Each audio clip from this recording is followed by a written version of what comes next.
O programa a seguir tem classificação indicativa livre.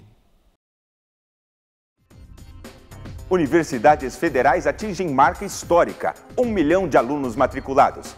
Quer abrir o próprio negócio? Curso vai capacitar empreendedores para evitar erros que levam à falência.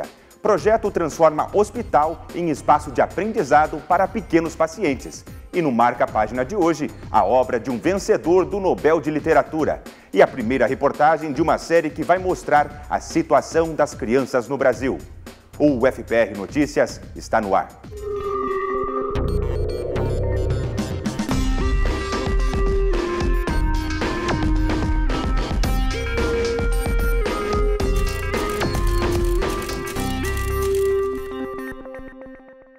Dados divulgados pelo Censo de Educação Superior mostram que o número de matrículas nas universidades federais dobrou desde 2003. Pela primeira vez no ano passado, mais de 1 milhão de alunos ingressaram no ensino superior público. 1 milhão de alunos, uma marca memorável.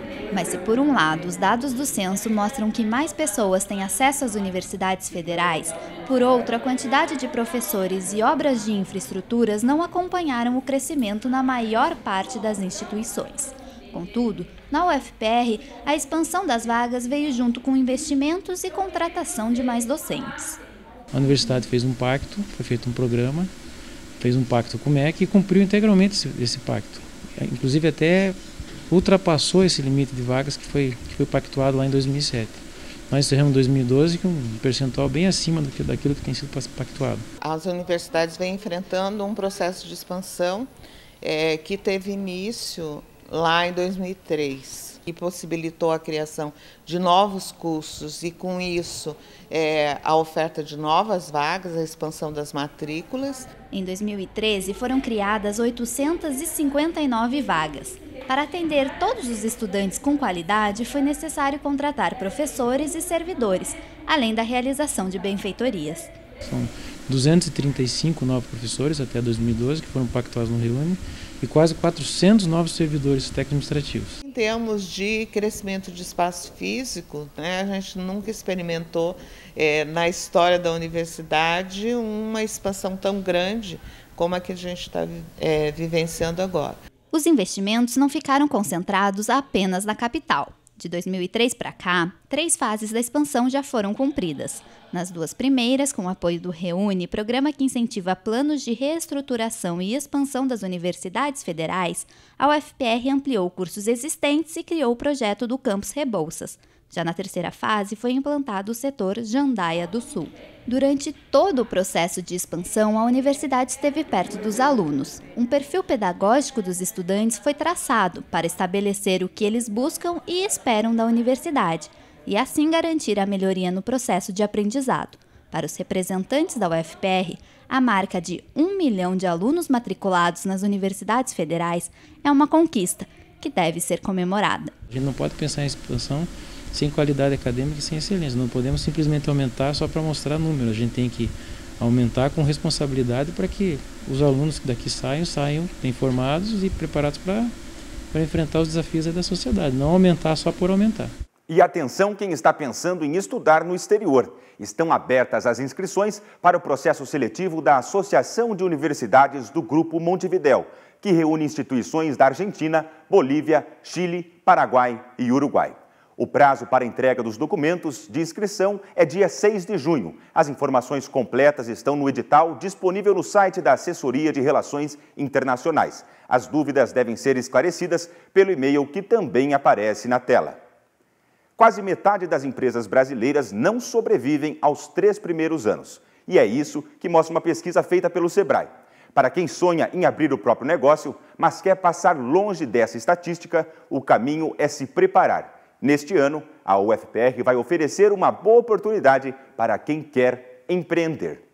Quando prestaram vestibular, Cirineu e Victória já tinham rumo certo, o curso de administração. Tudo para perseguir o sonho antigo de abrir o próprio negócio. E a gente tem certeza que a gente quer abrir um negócio que pode ser em 2 ramos de atuação, ou na educação e arte, educação atrelada à arte, mudar esse sistema que a gente acha que está um pouquinho obsoleto, e também ou no ramo de entretenimento. Os 2 estudantes são minoria. A regra geral é clara: muita vontade de empreender, mas pouco tempo para se preparar. O Instituto Endeavor fez uma pesquisa com mais de 6.000 universitários brasileiros. 60% deles disseram que querem ser empreendedores, mas apenas cerca de 40% responderam que vão dedicar tempo a estudar para abrir o próprio negócio. A UFPR está prestes a dar uma força para quem quer se capacitar para empreender. Em parceria com o Sebrae, a universidade oferece o curso Bota pra Fazer, do Instituto Endeavor. A ideia é de que 2.000 alunos de graduação e de pós-graduação participem das atividades, sem pagar nada. A ideia é que o aluno saia do curso com o negócio formado e o professor está habilitado a passar todos esses módulos que são cerca de 10 módulos hoje que o Bota pra Fazer oferece para os alunos. O curso envolve 90 horas de atividades. 60 horas são atividades feitas online, à distância, pelos alunos, 30 horas com atividades práticas pelos facilitadores e a previsão de término é no final de outubro. A previsão é de que as atividades comecem em agosto. Com duração de 3 meses, o Bota pra Fazer pode evitar que grandes ideias morram na praia. Se o jovem está disposto a empreender, é muito importante que ele perceba que criar uma empresa envolve um planejamento anterior muito grande, um esforço de planejamento, de pesquisa de mercado, de conhecer fornecedores e assim por diante.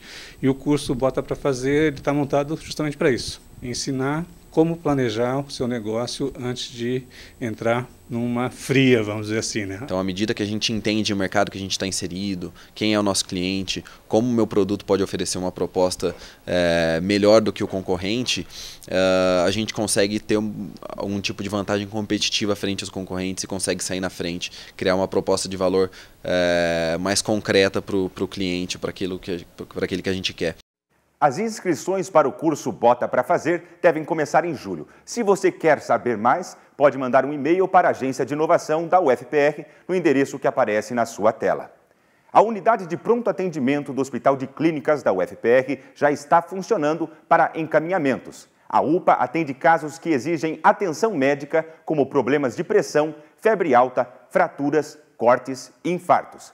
A abertura total da unidade deve acontecer nas próximas semanas. A iniciativa é uma parceria entre a Prefeitura de Curitiba e a universidade. A unidade vai ser referência para atendimentos durante a Copa do Mundo. Casos de emergências agora podem ser resolvidos também no Hospital de Clínicas. A novidade é a unidade de pronto atendimento 24 horas que faz parte do HC. A UPA vai facilitar a vida de quem procura atendimento médico com urgência no centro da cidade. Atualmente, a unidade funciona apenas para encaminhamentos, mas em breve vai receber também quem procurar atendimento por conta própria. A ideia da UPA é porta aberta para atendimentos de urgência e emergência de toda a região central, mais os pacientes que sejam referenciados.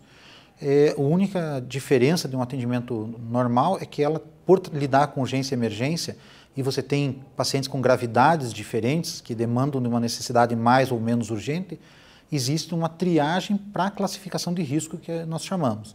Essa é a primeira UPA que fica dentro de um hospital no Brasil. Além dos 35 leitos de emergência, a unidade vai contar com mais 20 leitos exclusivos para internamento. O processo de instalação dessa UPA é um pouquinho diferente das outras UPAs, porque nós trabalhamos com 2 equipes, com fluxos completamente diferentes e uma estrutura compartilhada. Então, o hospital está disponibilizando alguma retaguarda, então tem que haver uma anexação de todo o sistema de prontuários do hospital, com o sistema da prefeitura, fluxos que vão ser compartilhados. Então, isso demanda de toda uma estrutura de adaptação. Além de atender emergências na região central de Curitiba, a UPA vai contribuir com a formação dos estudantes da UFPR. Para a Nicole, a função de hospital-escola é muito importante para a unidade e para a universidade. Em parceria com o hospital, o principal deles é a gente manter o ensino e o meio acadêmico. Para a população, eu acho que a região estava com um déficit de ter uma porta aberta no acesso. E o que a gente consegue com a UPA, uma unidade de atendimento 24 horas, com maior número de profissionais, é garantir esse acesso da população. tanto do distrito, né, ou mesmo que estão passando, que seja mais fácil acesso ao atendimento mais próximo e a garantia do que vai ser atendido. Para muita gente, a poliomielite ficou no passado. Aqui no Brasil, o último caso registrado foi em 1990, mas o vírus continua circulando pelo mundo. Para alertar as pessoas sobre o assunto e combater a doença, um argentino vai cruzar vários estados brasileiros em busca de apoio para que mais nenhuma criança sofra com a paralisia infantil. Um jovem de 24 anos, uma Kombi de 29 e uma doença milenar. Ingredientes inusitados de uma mistura solidária. No dia 15 de maio, o argentino Franco Romanoli saiu de Villa Carlos Paz, na região de Córdoba, e pôs o pé na estrada. O destino, a Copa do Mundo em Salvador. Mas, para ele, a disputa não é pela bola, é contra a poliomielite. Eu ia viajar para El Salvador porque eu vou trabalhar como voluntário da imprensa pela Copa do Mundo, aí no estádio Salvador de Bahia. Então eu ia fazer a viagem com a Kombi, mas no caminho queria dar à viagem algum significado. Então, pensando em diferentes ações solidárias para fazer um caminho, foi que escolhi a campanha do Rotary, que é para erradicar a polio. Franco conheceu a campanha End Polio Now, da organização humanitária Rotary, por meio de um amigo que teve a doença e resolveu participar. Cada foto como esta, tirada especificamente para a campanha, resulta na doação de uma vacina contra a poliomielite. Mas o argentino não queria enviar somente a própria foto. Ele resolveu customizar a Kombi e convidar a todos que encontrasse pelo caminho para ajudar. No caminho, a ideia, o que eu gostaria de fazer é de tirar 100 fotos em cada cidade. São 14 cidades, então ao final deveria ter 1.400 fotos. Desde 1985, o Rotary tem como objetivo erradicar a poliomielite no mundo. De lá para cá, mais de 2 bilhões de crianças foram imunizadas em 122 países. Agora, falta pouco. A poliomielite só persiste em 3 países do mundo: Afeganistão, Nigéria e Paquistão. O último caso registrado no Brasil aconteceu em 1990, mas não podemos relaxar. Enquanto o vírus ainda estiver em circulação, as crianças devem continuar sendo vacinadas. Em Curitiba a gente tem uma excelente cobertura vacinal, a gente consegue sempre vacinar mais de 95% das crianças, né? E isso é importante que seja mantido. Na Copa Mundial contra a polio, a rivalidade entre Brasil e Argentina fica para escanteio. A vitória é de todos nós.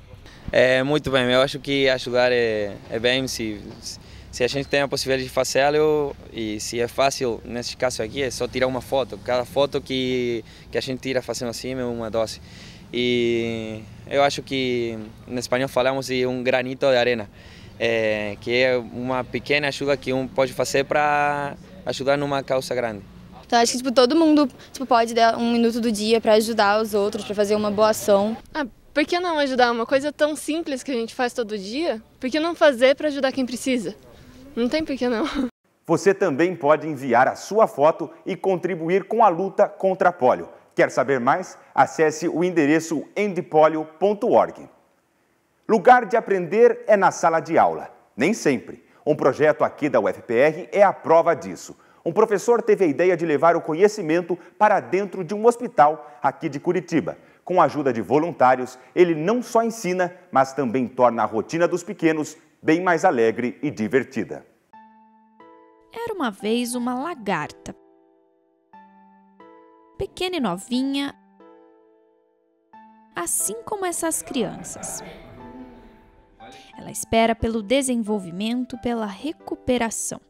Aguarda tranquila, pois toma de exemplo suas 2 amigas, a abelha, que é um doce só, e a formiga, miudinha, mas muito forte.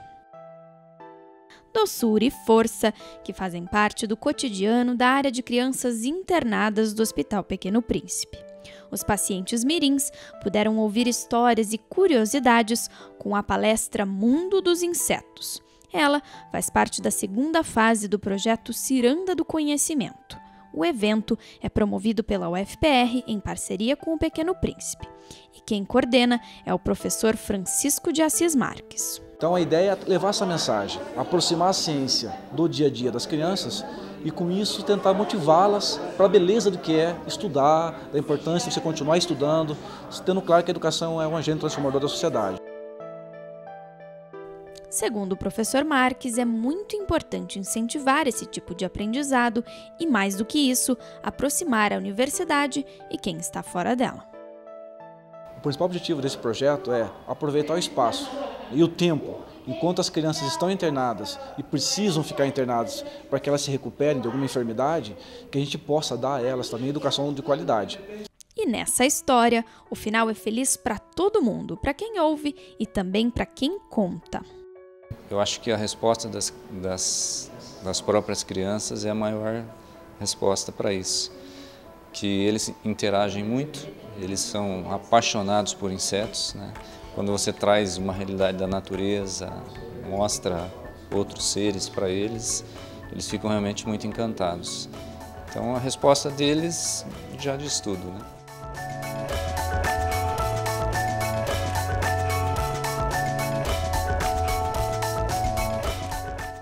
O projeto Ciranda do Conhecimento está precisando de voluntários de qualquer área. Para mais informações, basta entrar em contato com o professor Marques, pelo e-mail que aparece na sua tela.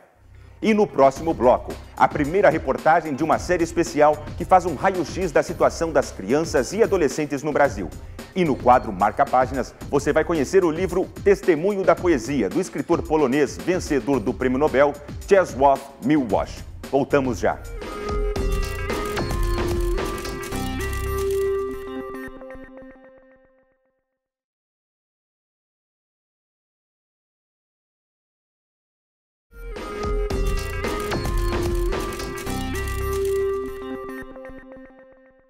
A infância é uma fase da vida marcada por descobrimentos, brincadeiras, alegria. Mas nem sempre é assim. Trabalho infantil, violência doméstica, abusos sexuais. Essas são algumas das agressões que marcam a vida de muitas crianças. A UFPR realiza, até a Copa do Mundo, uma campanha de valorização dos direitos da criança com a divulgação de vinhetas especiais sobre o tema e de uma programação específica sobre este assunto no programa Sem Brincadeira. Além disso, o UFPR Notícias preparou uma série de reportagens para debater assuntos relacionados ao universo infantil e aos perigos que ameaçam os pequenos. Hoje, você vai ver a primeira delas, que faz um raio-x sobre a situação da infância e adolescência no Brasil e no mundo. Veja na reportagem de Aline Valquil e Fernando Damasceno. Uma em cada 3 crianças no mundo simplesmente não existe. Das mais de 130 milhões de crianças, 53 milhões não têm registro de nascimento, um dado que mostra o descaso com a infância. No Brasil, segundo o último censo do IBGE, cerca de 600 mil crianças estão na mesma situação. Quem não tem registro de nascimento não tem acesso a direitos básicos como saúde, assistência social e educação. A ideia do Estatuto, ao contrário do que as pessoas afirmam ou imaginam, né? Não é afirmar direitos, não é trazer direitos para a criança e para o adolescente. O Estatuto ele não afirma direitos, ele simplesmente traz uma sistemática para que se efetivem os direitos. Porque os direitos, na verdade, da criança são os mesmos direitos que todos nós, cidadãos brasileiros, temos. Além disso, em muitos lugares do mundo, a infância é interrompida pela necessidade. De acordo com as Nações Unidas, em 2010, mais de 200 milhões de crianças exerciam algum tipo de trabalho. 7 em cada 10 na agricultura para ajudar a família. 4 anos depois, a realidade não é muito diferente. Basta abrir os olhos quando andamos pela cidade ou pelas estradas brasileiras para se deparar com esse tipo de situação. A gente vê muitas vezes a família, até talvez porque não tem alternativa, acaba usando o trabalho dos seus filhos na lavoura. E a proibição do trabalho na lavoura, que também, né, esse trabalho é proibido para criança e adolescente, decorre, dentre outros fatores, porque é uma atividade que expõe esse jovem a agentes patológicos que são decorrentes dos agrotóxicos, né, e de outras tantas situações. E é evidente que uma criança ou adolescente ela não é um adulto em miniatura. Ela ainda está em desenvolvimento, inclusive físico. Nós temos situações as mais diversas, né? Então, nós temos na situação de pedintes, né? Que acaba caracterizando, porque fica exposto, enfim, venda de produtos, né? Venda em balas, drops, chicletes, produtos artesanais, pano de prato, né? Geralmente essas crianças estão acompanhadas dos adultos, né? Mas os adultos se distanciam e é a criança que vem para venda. Quando a brincadeira dá lugar ao trabalho, muitas crianças também perdem o acesso à educação. No mundo todo, 100 milhões são impedidas de frequentar as salas de aula. 60% são meninas. No Brasil, em 2010, 966 mil crianças entre 6 e 14 anos estavam fora da escola. A região que apresentou pior desempenho foi a Norte, e a que saiu melhor foi a Sul. Especialmente no Nordeste, tem muito aquela cultura de que as pessoas, às vezes, trazem meninas, geralmente meninas, do interior, da roça, para trabalhar nas suas casas, para cuidar dos filhos, né, das pessoas que têm mais recursos. E aí as meninas chegam com 14, 15, 16 anos para fazer trabalho doméstico nessas casas, passam a morar nessas casas. E às vezes não recebendo, né, sequer um salário mínimo, né, um trabalho quase que escravo. Né, que é uma atividade proibida para adolescentes, né, se enquadra lá, né, no conceito lá de atividades proibidas, está na lista TIP, lá, que é uma lista que tem de atividades que não são permitidas. Não é só para menores de 16, para menores de 18 anos, de modo geral, e inclusive porque dá margem para exploração sexual, para abuso sexual, dá margem para abandono escolar, uma série de situações. A violência doméstica também é outro vilão que assombra a infância e ameaça o futuro. Em 2011, uma pesquisa mostrou que mais de 60% de meninos e meninas que vivem nas ruas optaram por sair de casa para fugir da violência e se tornaram presas fáceis para os traficantes. A negligência, tanto a negligência quanto a violência física, geralmente é no âmbito familiar e doméstico. Educação também é estabelecer limites, também é corrigir.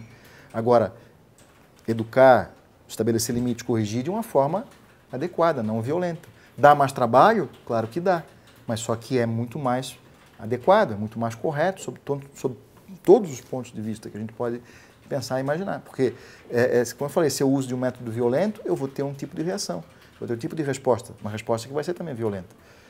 Agora, se eu uso de um método não violento, com respeito, né, eu digo sempre, a base da educação, ela tem que ser o respeito, o resultado vai ser outro. Então, nós não superamos a cultura da violência. E o que a gente vive não são resquícios da cultura da violência. A gente vive a violência. Sociedade, poder público. Não há inocentes. Quando a infância é interrompida pela incapacidade de proporcionarmos condições mínimas de saúde, educação, carinho e cuidado, somos todos culpados.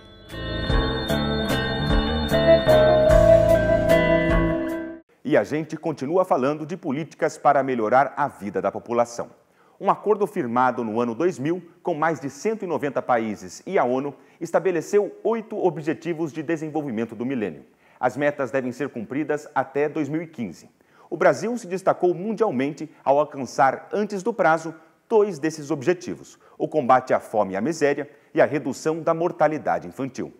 Lançados em 2000, os Objetivos do Milênio das Nações Unidas são a maior iniciativa em favor do desenvolvimento do planeta, com 8 metas estipuladas: erradicar a pobreza extrema e a fome, atingir o ensino básico universal, promover a igualdade entre os sexos e a autonomia das mulheres, reduzir a mortalidade infantil, melhorar a saúde materna, combater a AIDS, a malária e outras doenças, garantir a sustentabilidade ambiental, estabelecer uma parceria mundial para o desenvolvimento. O desafio é grande e os países participantes têm até 2015 para cumprir as metas. Esses objetivos são 8, eles são divididos em 11 metas.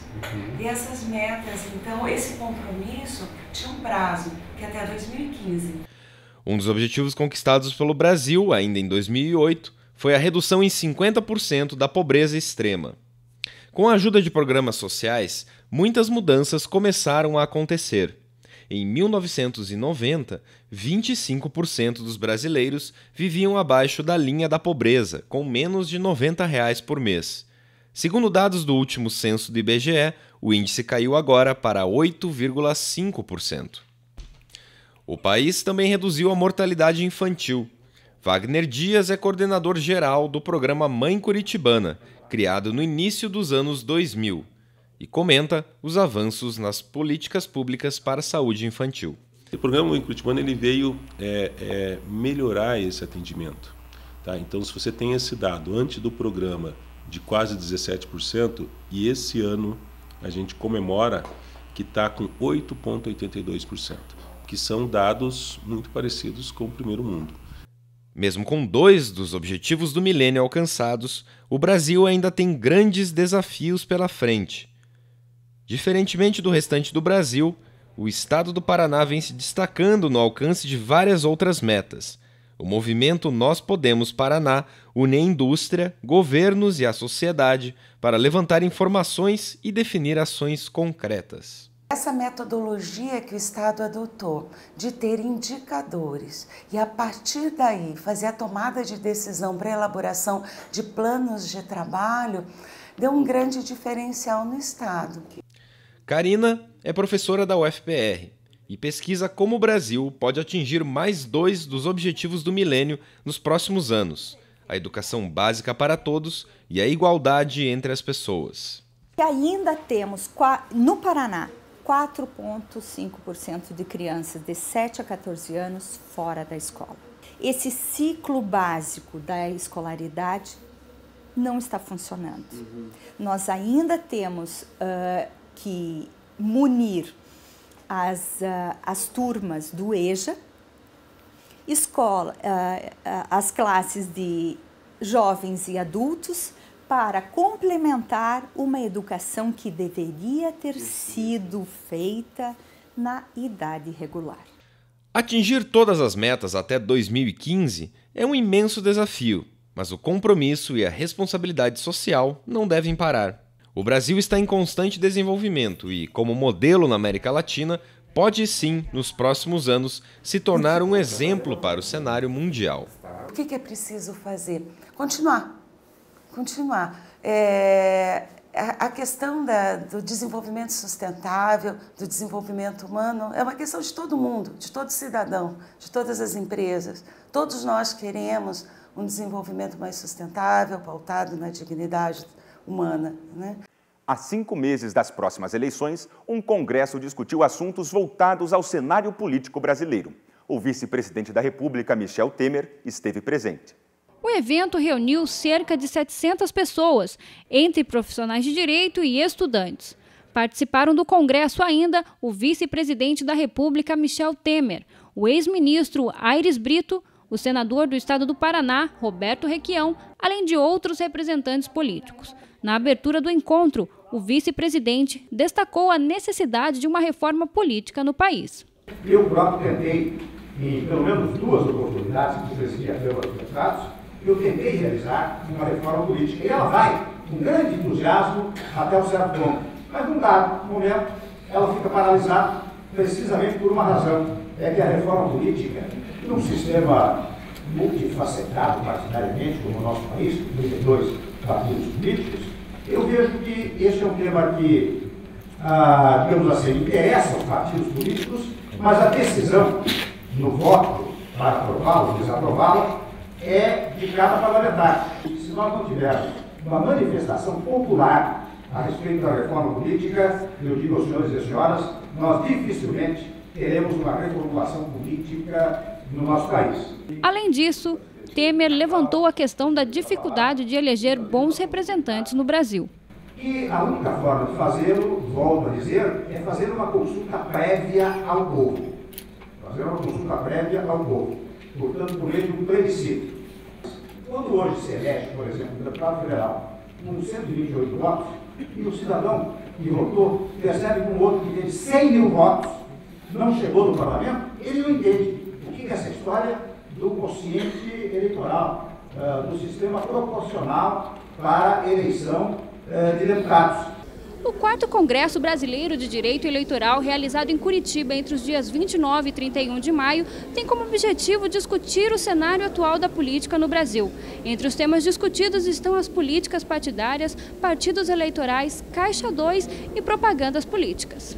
Quando você reúne especialistas do país inteiro os advogados curitibanos e paranaenses. E se traz aqui as maiores autoridades, né, que envolve a área do direito eleitoral, que é um ramo especializado do direito. Indiscutivelmente você vai tratando, claro, da parte operacional, que envolve a democracia, mas ao mesmo tempo você vai estar discutindo reforma política, que penso eu talvez seja a mãe de todas as reformas necessárias no Brasil. A UFPR divulgou o expediente da instituição durante a primeira fase da Copa do Mundo. Nos dias de jogos da seleção brasileira e quando a bola rolar em Curitiba, as unidades administrativas funcionarão até o meio-dia. O dia 20 de junho será ponto facultativo por causa do feriado de Corpus Christi, mas deverá haver compensação das horas não trabalhadas. Os hospitais universitários seguirão em regime de plantões, conforme deliberação dos próprios conselhos. Poeta em anos de prosa. Esse foi o tema do terceiro colóquio de poesia. O evento foi realizado pelos Centros de Estudos Portugueses da UFPR e contou com a presença de poetas, autores, professores e estudantes apaixonados pela literatura e por poesia. Ele ainda é seu assassino? Não foi você quem atirou? A poesia toca o coração do homem há vários séculos. As palavras do autor brincam com os sentimentos e emoções do leitor. Mas poesia especialmente é um tipo de texto que não está em formato de prosa e principalmente é um texto que traz significado para as palavras. É um texto cuja forma não pode ser separada do sentido. A poesia é uma coisa que abre os olhos das pessoas para vários tipos de questões, principalmente muda o olhar da pessoa sobre o mundo, faz a gente pensar no mundo como arte, como isso, e sendo isso, não vai desaparecer. Mas temos poetas para este século? Esta foi uma das perguntas debatidas na terceira edição do Colóquio de Poesia da UFPR. O evento discutiu vários aspectos da produção poética contemporânea. O principal objetivo do colóquio é dar visibilidade à poesia em língua portuguesa, produzida nos nossos dias, não somente às leituras críticas, né, de professores e acadêmicos, pesquisadores que de alguma maneira se dedicam ao estudo dessa poesia, mas também autores. Nós temos, inclusive, mesas acontecendo com autores, com produtores de poesia dos nossos dias. Os poetas que participaram do evento debateram também as novas tendências poéticas no Brasil e no mundo. Quais são as atuais formas literárias e como explorar ainda mais a poesia na língua portuguesa. O objetivo, sobretudo, das discussões que nós estamos promovendo aqui, é justamente pensar, o título do evento é Poeta em Anos de Prosa, é justamente pensar num contexto em que a prosa, né, o romance principalmente, é um gênero literário que tem mais visibilidade, principalmente, vamos dizer, no mercado editorial. A poesia também não só tem essa circulação, como ainda desperta muito interesse, não só por parte de leitores, mas também por parte de escritores.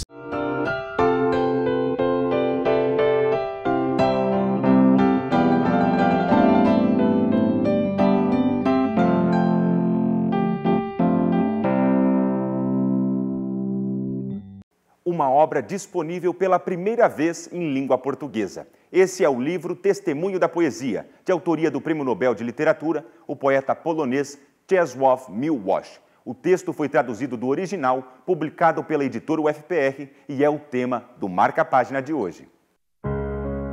Não foi por causa da distância que você não me visitou aquele dia ou noite. De ano a ano, ela cresce até tomar conta de nós. Assim como você, eu entendi. Indiferença. Versos de um autor pouco conhecido no Brasil, que nasceu na distante Polônia, mas que não pode ser indiferente para quem gosta de poesia. Czesław Miłosz, o vencedor do Nobel de Literatura de 1980. Sem muitas traduções para o português, a UFPR contribui para mudar este panorama. O ensaio O Testemunho da Poesia foi lançado pela editora da universidade, após ter sido traduzido pelo professor Marcelo Paiva de Souza. Primeira coisa que parecia interessante, não havia nada de literatura polonesa traduzida, publicada pelo selo da editora da UFPR. Então, de saída, houve interesse por conta disso. Letras polonês, de fato, só existe na América Latina, aqui na UFPR. A editora, já em vista disso, teria evidentemente interesse em encampar um projeto de tradução de algum autor polonês importante. Evidentemente que o Nobel é um argumento de peso, né? Não é toda editora brasileira que conta justamente com um autor que tenha justamente esse cacife no seu catálogo, né? O livro é uma compilação dos ensaios produzidos por Miłosz para a tradicional Cátedra de Poesia da Universidade Harvard dos Estados Unidos. Escritores como Jorge Luiz Borges, Ítalo Calvino e Humberto Eco já passaram pela cátedra, conhecida pelo nome de Norton Lectures, ou Leituras Norton. A importância do evento também contribuiu na escolha do tradutor. Essa cátedra, bom, ela é uma das instituições assim culturais mais importantes nos Estados Unidos e no mundo cultural, literário, particularmente falando, né? Porque eles trabalham da seguinte maneira: convidam, digamos assim, um notável das letras, da música, da poesia, da ficção, da crítica literária e assim por diante. E aí essa pessoa vai ocupar então a cátedra por um período de 1 ano. Ao longo desse período, ele profere as conferências. O resultado dessas conferências automaticamente vira um livrinho, que é publicado pela editora Harvard. Além da poesia, Miłosz também dominava a arte dos ensaios. No Testemunho da Poesia, ele analisa o fazer poético da Europa moderna, com especial atenção à literatura polonesa. Um texto que mantém sua atualidade até hoje. A gente já não precisa mais necessariamente ler esse livro pelo prisma do debate ideológico do tempo da Guerra Fria, porque o livro continua falando a respeito de vários assuntos que ultrapassam aquele contexto e que continuam a ter um interesse atual muito grande.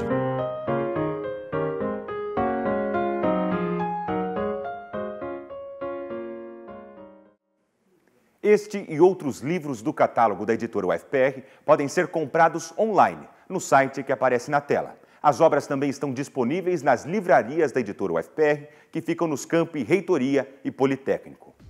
O UFPR Notícias fica por aqui. Para rever estas e outras reportagens, acesse o nosso site e as redes sociais. Até a semana que vem. Tchau!